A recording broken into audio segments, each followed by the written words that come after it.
Bada bing, bada boom. Mr. Horton's in the room. How you doing? Okay, Pacific Northwest Native Americans. Let's get diggity with it. All right, so let's talk about some of the natural resources that they had. The Pacific Northwest, well, it's in northwestern United States into Canada in the cities of Vancouver. But we're going to talk about that in just a minute. All right, get back on topic. Natural resources. You have the Pacific Ocean. Well, how in the blue moon of Kentucky can the Pacific Ocean be a natural resource? Well, guess what lives in the Pacific Ocean?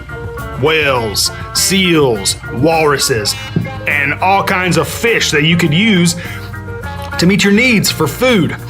You could also meet your needs for shelter. If it got that bad, you could use the bones of huge whales like the Inuit did if it came down to it. But in the Pacific Northwest, they had lots of lumber. But the Northwest waterways provided a means of transportation. They used dugout canoes to reach some of the areas that they needed to get to. All right.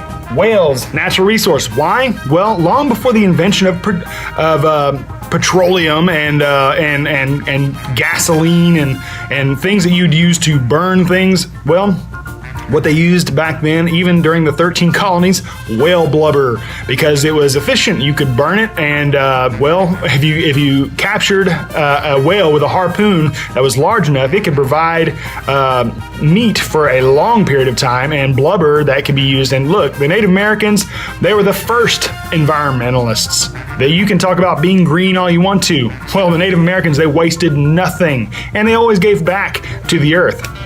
And what I mean by that is, just like the Iroquois in the northeast, they had poor soil in that particular area in the northeastern region. And what they did, they added fish that they caught to the soil to help amend it, to add nutrients to it, and so they always gave back.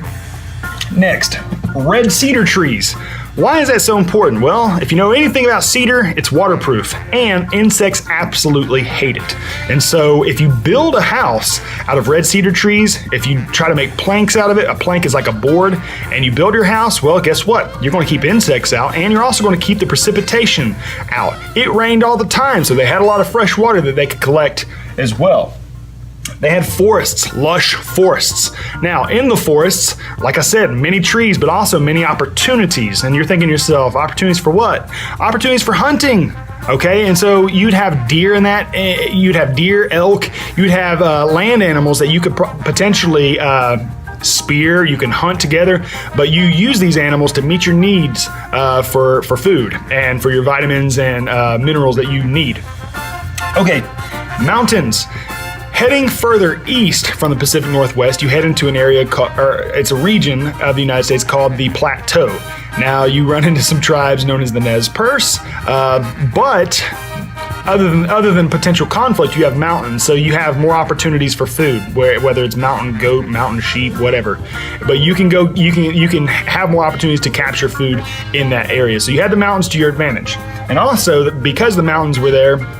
The Rocky Mountains I'm talking about, what happened was that it actually cooled off that particular area. So when breezes would come in from the Pacific Ocean, they normally stay in the Pacific Northwest because, well, there was a barrier there called the Rocky Mountains.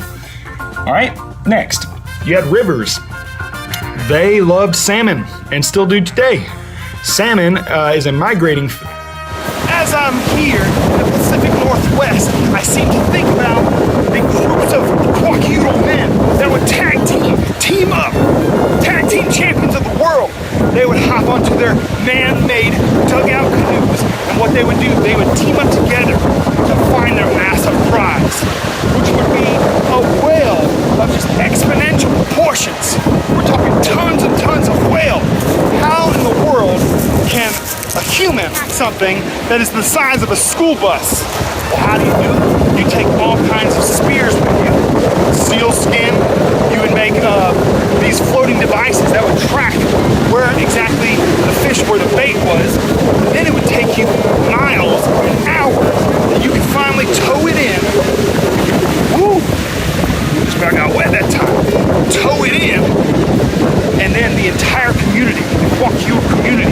was sharing the feast, nothing. They used the bones for the infrastructure for some of their winter homes, their permanent shelters. They also used the organs for different medicinal uses. They used the meat, obviously. They would cook the blubber as a fuel to burn and to keep themselves warm in the coolness that was perpetual throughout the year.